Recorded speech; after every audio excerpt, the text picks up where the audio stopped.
Voilà. Salut à toutes et à tous. 13 février 1933. 13 février 2023. Les gars, ça fait 90 ans. Je voudrais que les gens comprennent que 90 ans, ce n'est pas 90 jours. 90 ans, c'est 1000. Comprenez bien, 1080 mois. Ouais. C'est 32 850 jours. Ah oui. 32 850 jours. C'est 788 400 heures. Wow. C'est également 47 304 400 minutes. Si on va en secondes, ça va faire 2 838 240 000 secondes que notre patriarche, notre chef de l'État, son Excellence, Paul Biya, a aujourd'hui 90 ans. Je dis bien 1933, 2023, il a 90 ans. 90 années et 41 ans de magistrature suprême. Donc 41 ans qu'il a la tête de notre État. Je voudrais tout d'abord lui souhaiter un happy birthday, un joyeux anniversaire. Je voudrais qu'à partir d'aujourd'hui, qu'on l'appelle le patriarche. Le patriarche. Ouais. Mais, je dis toujours, ceux qui nous ont appris que lorsqu'on vieillit, on devient sage. Mais on n'a plus les forces. C'est pour ça qu'on a l'habitude de dire, si jeunesse savait, et que si vieillesse pouvait, son Excellence, cher patriarche, joyeux anniversaire. Un happy birthday. Que le Seigneur te donne la santé et encore beaucoup d'années sur cette terre, parce que vous êtes déjà au troisième quart. Oui, presque à la fin du troisième quart de votre âge, du siècle, quoi. Voilà, du siècle. Je viens particulièrement en tant que comédien, en tant qu'humoriste, parce que j'ai suivi avec beaucoup d'attention le discours que vous avez fait à l'endroit des jeunes le 10 février. Et vraiment, j'ai été touché de comprendre que vous connaissez un peu le problème de la jeunesse. Problème de la jeunesse. Cette jeunesse qu'on a transformée en autre chose, pas la jeunesse qu'il faut pour notre pays. Parce que la jeunesse camerounaise ne rêve plus. La jeunesse camerounaise a oublié notre devise qui était paix, travail, patrie. Je dis paix, travail, patrie.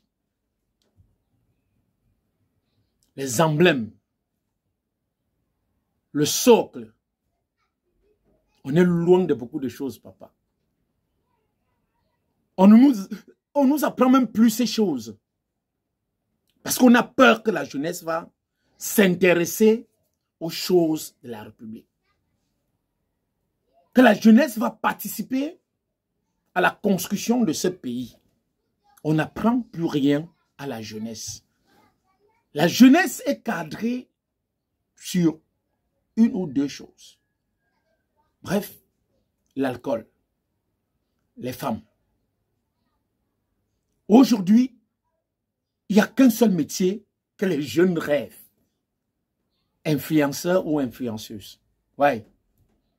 C'est le métier phare maintenant. Chacun veut être influenceur ou influenceuse. Mais pourquoi? Quel est le rôle de ces gens? Parce qu'on les a laissés croire que c'est là où on gagne facilement la vie. Vous avez parlé de l'économie numérique. Je ne maîtrise pas trop ce thème. Mais je voudrais que les gens comprennent que même ces gens qui disent qu'ils sont des influenceurs,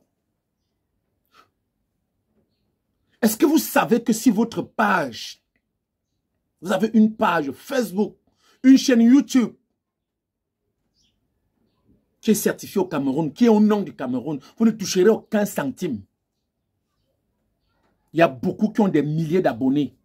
100 000, 200 000, 300 000. Je connais même les gens qui ont les 1 million d'abonnés, mais qui ne touchent aucun 5 francs de Facebook. Si oui, les publicités que payent les entreprises auprès d'eux. Notre pays n'est pas éligible à Facebook, à YouTube, bref, à aucun réseau social. Que les gens ne vous trompent pas. C'est l'une des choses que, pour moi, Excellence, on devait chercher même à le faire chez nous. Je ris souvent quand je parle de cela, parce qu'on va me traiter de tout, mais je dis toujours, je suis au Cameroun, mais je paye les impôts dans d'autres pays, aux États-Unis. Pour qu'on me paye mon argent à Facebook, on coupe les impôts. Pour qu'on me paye mon argent à YouTube, on me coupe les impôts. Oh, si notre pays était éligible, cet argent pouvait entrer dans les caisses de l'État et que nous autres, nous comprenons que nous participons à la construction de notre pays en payant ces impôts. Son Excellence, joyeux anniversaire encore, lors du discours, vous avez encouragé les jeunes. Vous avez demandé aux jeunes de ne pas baisser les bras. Il n'y a aucun jeune au Cameroun qui veut baisser les bras. Aucun jeune. Vous avez demandé qu'il faut avoir de l'espoir. Je dirais même que c'est cet espoir qui fait vivre encore la jeunesse camerounaise. Oui, comme disait quelqu'un, quand on vit, il y a de l'espoir. Mais, je dis encore, on peut avoir espoir, mais il y a des gens qui nous font perdre espoir. Vous avez parlé de l'auto-emploi. Est-ce que vous savez que rien que pour un salon de coiffure que tu ouvres au pays, ça c'est l'auto-emploi, donc un jeune qui s'engage à ouvrir ne serait-ce un salon de coiffure. Parce qu'on sait que c'est le métier où beaucoup de jeunes aujourd'hui peuvent facilement se lancer là-dedans. On va te demander l'impôt libératoire, la taxe d'hygiène et salubrité. On te demande le certificat, je dis bien certificat d'hygiène qui est différent de la taxe. On te demande l'OTVP, l'occupation temporaire de la chaussée. Que tu sois n'importe où, même au quartier, on te demande cela. On va venir vous demander jusqu'à la taxe sur le spectacle parce que vous avez peut-être une chaîne, un téléviseur où vous jouez la musique sur votre ouf au salon. La taxe sur le spectacle. Un beau matin, c'est les gens de la... où c'est Sonacam qui vont débarquer, porter vos appareils pour les droits d'auteur. Je vais citer quel et laisser quel. Et vous demandez qu'on s'auto-emploie. On dit aujourd'hui qu'il faut faire dans la plantation. Je veux dire de l'agriculture. Est-ce qu'on a donc les moyens de faire de l'agriculture? Parce que vous savez comme moi, son excellence, que pour que l'agriculture paye, ce n'est pas la petite parcelle qu'on va aller cultiver 2 sions ou 3. Il faut lancer une bonne culture. Il faut des moyens. Autrefois, je me rappelle l'époque de la Kaplamé, UKO et autres.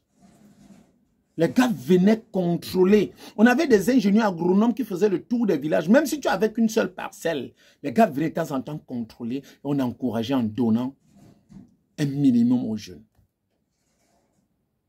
Ma mère faisait dans le soja. Et elle nous nourrissait avec le soja. Parce qu'elle avait un ingénieur agronome qui venait. Et lorsqu'on avait récolté, c'est cet ingénieur qui amenait les autres, tous ceux qui voulaient la sémence du soja, venaient acheter chez ma maman. Mais est-ce qu'aujourd'hui, on est encore cela, on est abandonné? Les jeunes dont vous êtes en train de parler, son excellence, je ne sais pas si on vous parle réellement de ce que vivent ces jeunes. On connaît que pour avoir un petit crédit à la banque, il faut un titre foncier. Combien de jeunes Camerounais aujourd'hui ont des titres fonciers? Quand certains ont des centaines de titres.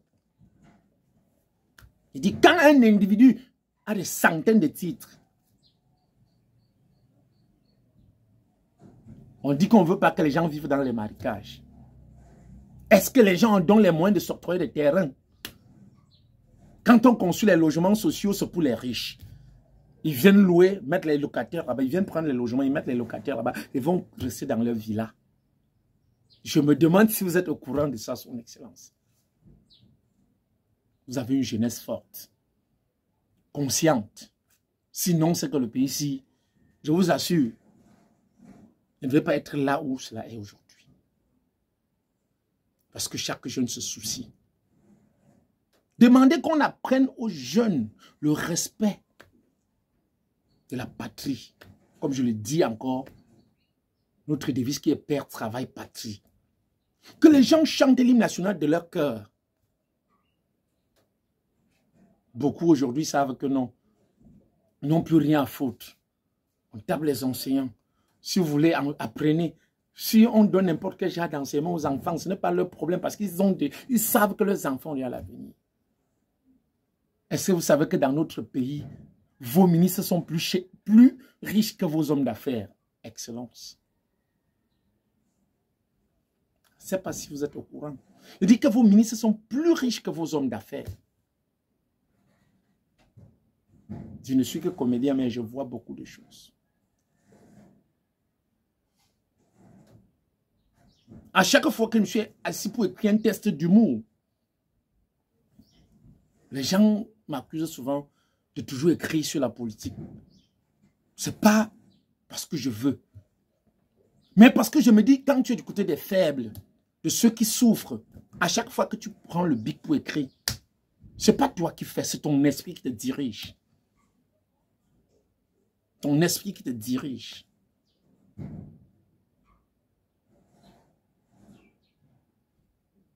Je ne veux pas créer des polémiques, mais je voudrais dire à tous les jeunes, c'est le moment, à tous nos influenceurs.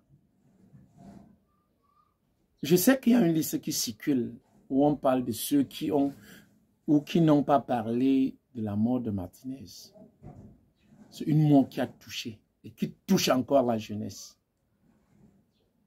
Chacun vient se justifier. Les gens se justifient. Ils ont parlé, ils n'ont pas parlé, ils n'ont pas reçu d'argent. Pour moi, ce n'est même pas... Ça ne devait même pas faire débat.